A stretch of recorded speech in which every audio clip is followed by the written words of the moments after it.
Tinakasan na po ng tinakasan na ng bait yata si Amy Marcos. Bakit niya Mr. Maravillas? Imagine sabihin niya po na dapat daw yung kanyang kapatid na si Bongbong Marcos mag-reflect ngayong Semana Santa kasi hindi na tama ang landas ng administrasyon. Ibig sabihin, naliligaw na ng landas. Baliktad yata.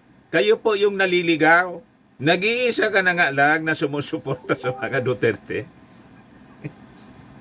na Marcos. Yung mga Marcos supporters na nagpanalo sa mga Duterte na sumama sa inyo, nag-withdraw na nga ng support po sa inyo, kaya nga hindi ka na pumapasok sa Magic 12. At ngayon, with your desperation, nagpa-endorse ka na kay Sara. At ang ginawa pa ninyong political ads, hinugot sa dilim. Maitim. Tapos binabaliktad po ninyo na ang ating Pangulo nalilinggaw na ng landas ang administrasyon. Amy urges Bongbong to reflect. Hindi na tama ang landas ng administrasyon. Imagine si Amy, galing sa victory sign, naging naging ganito na yung niya, hand sign, manununtok na rin. Doon sa political ads.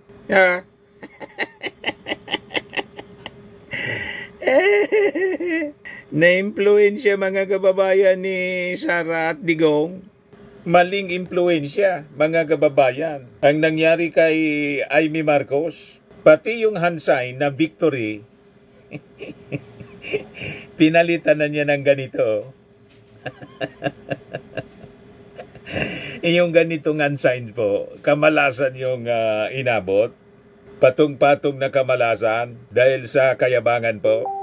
Malamang ganun din ang aboti ni Senator Amy Marcos. Malasin ngayong May 12 election kasi sukang-suka na po sa kanya yung mga dati bumoto sa kanya at kay Sara Duterte. Yan ang sabi niya rito. Siguro ang sasabihin ko na lamang, Holy Week, magmuni-muni tayong lahat. Ipagdasal natin na imawasto ang pagkakamali. Sana mag-isip-isip lang tayong lahat at balikan yung mga turo ng aking ama. Kayo po ang hindi sumusunod sa turo ng inyong ama. Imagine, yung ama mo gustong ipahukay ni Sara Duterte. Kung pwede nga lang na yung tatay po ninyo bumangon sa hukay. Kasi gustong hukayin siya Tulad ng mga dilawan, gustong ipahukay. Pero mas malala si Sara. Ipapahukay niya, tapos itapon sa West Philippine Sea. Dati sa total, disrespect sa patay.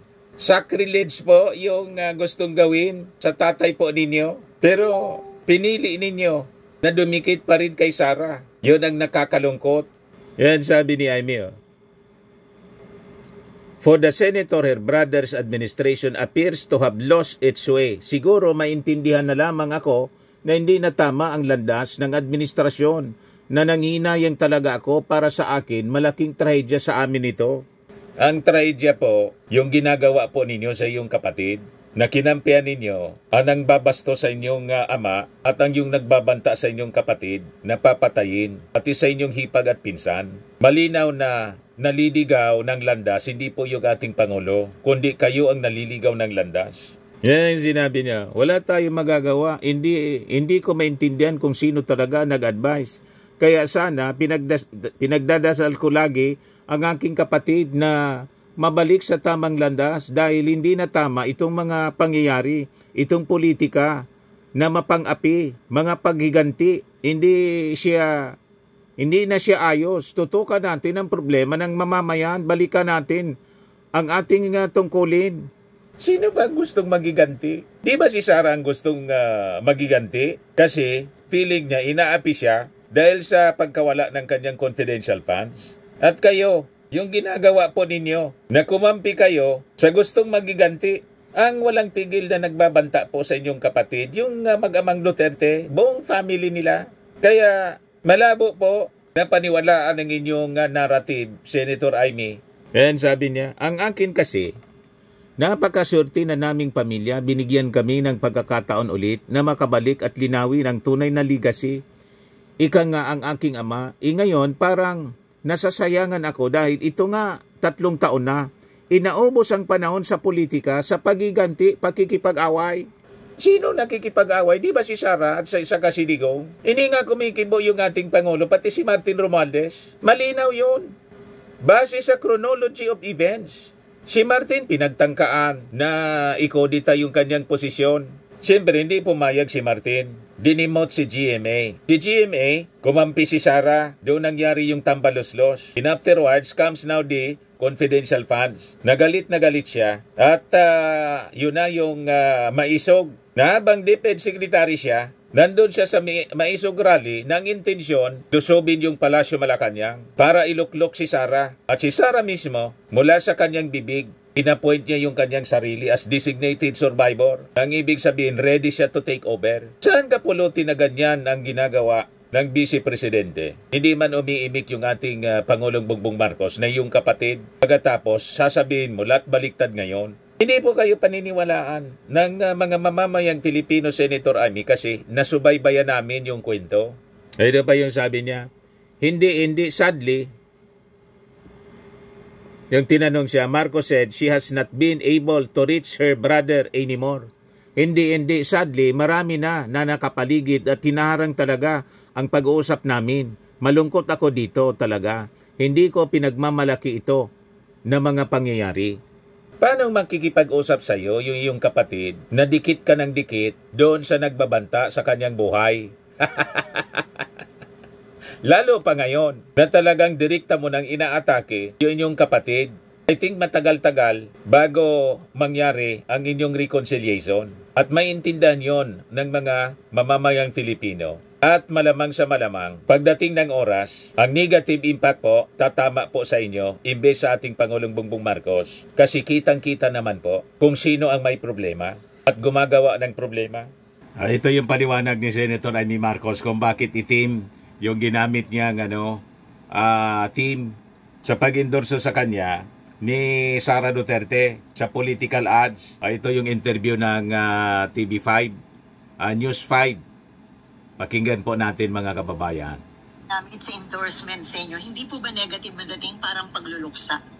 Yun na nga, sabi ko nga, bakit nga ba itim? Siya nagpupumiglas na talagang kinakailangan itim. Pagkatang sabi niya, nagluluksa ang bansa at maraming naghihirap, gutom na ang sikmura, gutom pa sa justisya.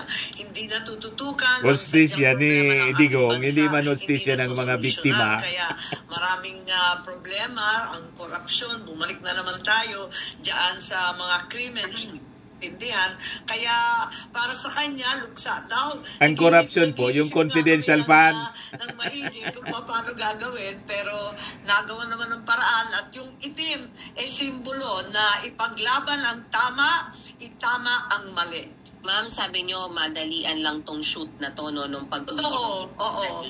Ma'am, I need to ask directly, ito po ba ay resulta or sort of reward ni VP Sara sa inyo after the series of hearings that you conducted about the ICC arrest of his father?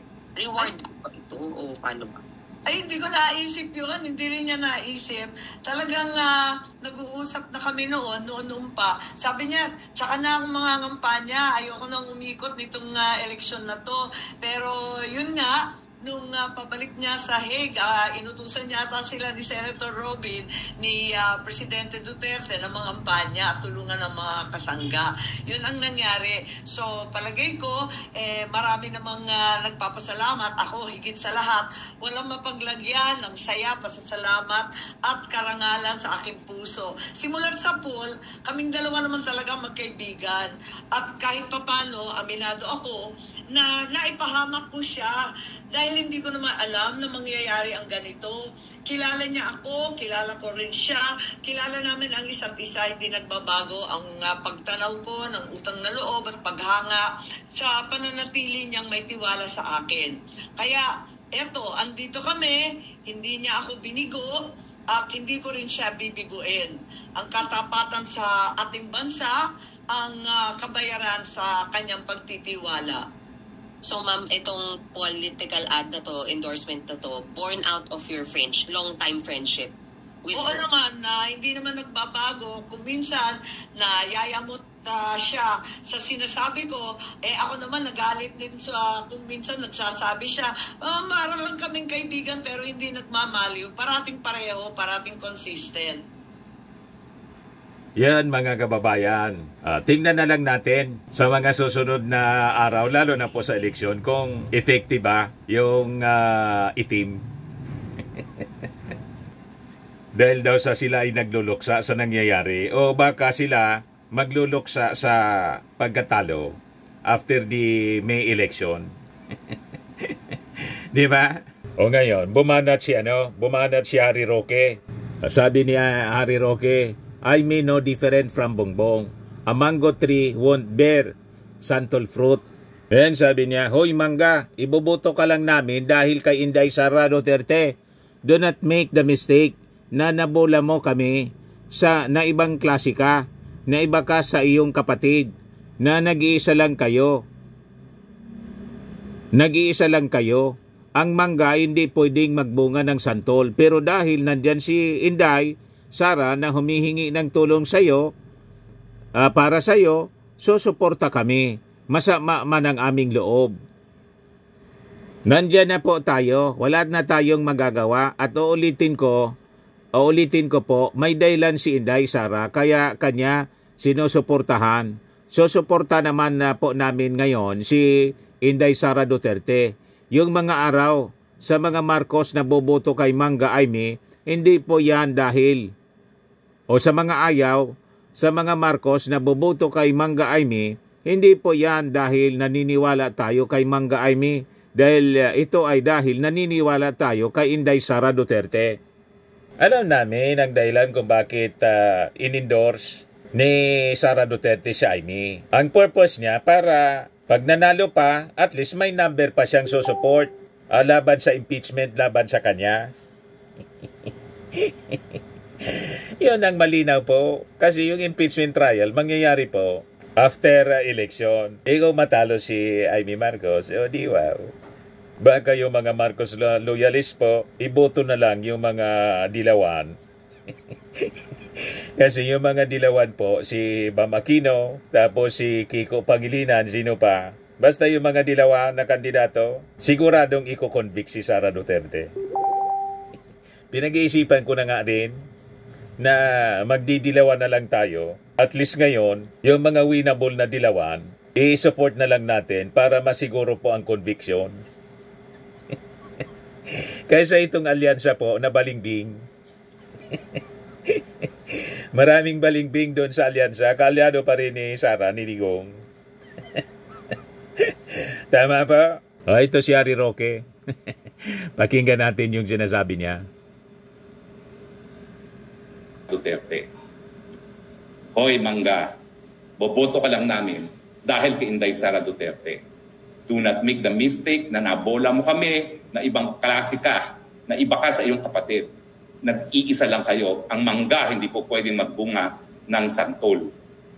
Pero dahil nandyan si Inday Sara na humihingi ng tulong para sa iyo, susuporta kami, masama man ang aming mga. Tama ba hong aking sinabi? Alam ko po mahirap tanggapin yun, ha? Pero nandyan na po tayo. Wala tayong magagawa. At uulitin ko po, may dahilan si Inday Sara kaya niya sinuportahan. Suportahan naman po natin ngayon si Inday Sara Duterte.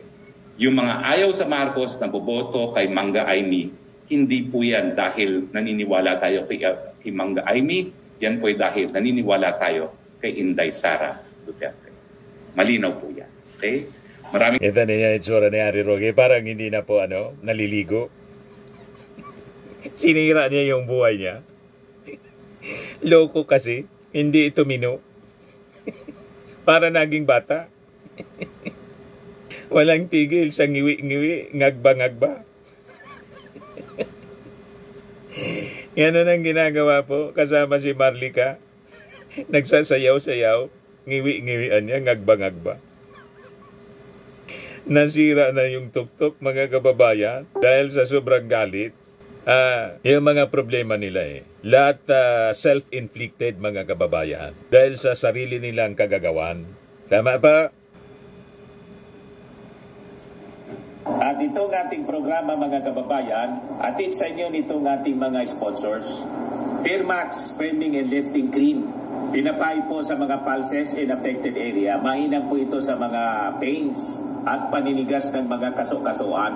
Ito sa mukha naman yung application, anti-aging, Automax po siya. Ito ay Glow 60 mga kababayan. Whitening po siya.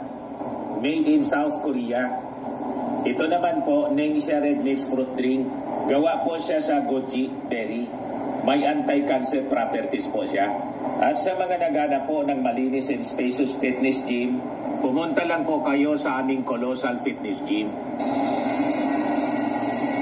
May Grab Car Rental din po kami. At bills payment po sa aming office. At saka sa mga mahilig po sa mga imported bags, manood po kayo sa live selling ni Madam Aileen Rosales sa kanyang Aileen Closet po. Pati mga shoes, ito yung kanya po. Ito yung kanyang page. Kita ninyo, napakagandang mga online selling po siya. Si Madam Aileen Rosales. At cellphone number niya po, 773-798-7816.